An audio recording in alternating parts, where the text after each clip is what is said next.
Anyone remember this game? It blew up a while back and then faded into nothingness. Well, apparently, it's getting a sequel.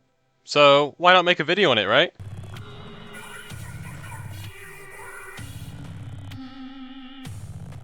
As by popular demand, you guys, and by guys I mean 13 of you, voted on the Night of the Consumers as being the next indie game video essay dissection video.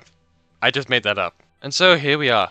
Night of the Consumers was a little game developed by Germ Food.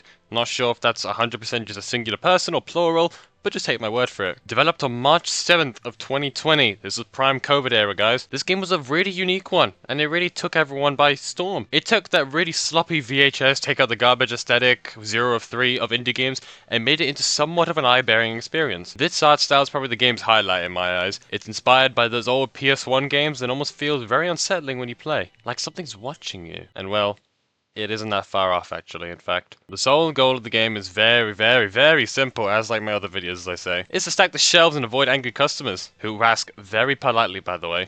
Excuse me. And when they do unfortunately touch you, you are forced to comply and help them with whatever. I wasn't kidding when I said whatever. However, if you manage to upset them, manage, they scream and call for the manager, and then this happens.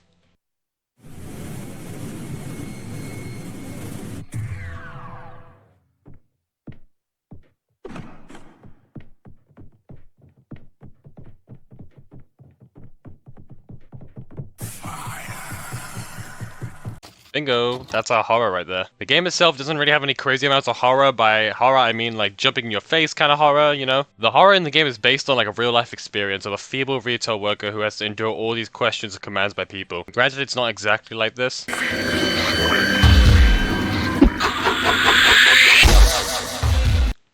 At least I hope not. But the feeling of working as a retailer can be very stressful, depending on their day, depending on their situation, and that's what the game captures quite well, and is what the actual horror is. Not knowing when a customer sees you, again, unpredictability. Seems like a pretty common theme here on this channel. The music and ambience of the game is quite calming, actually.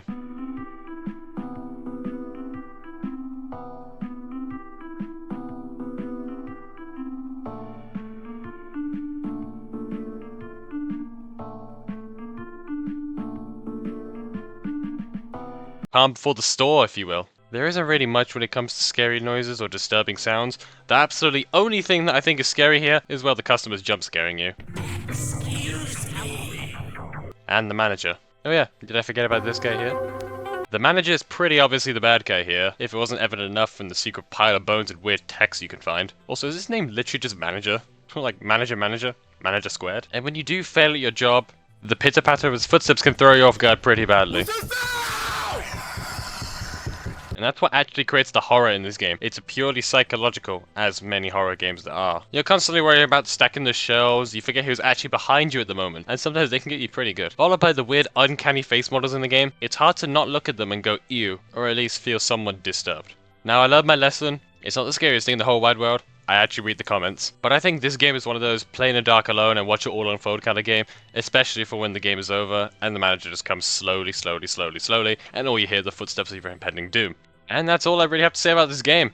Not much, I know, but you know, I like talking, so hey, maybe consider liking and subscribing. We're almost at 1K. It's free after all, right? Excuse me.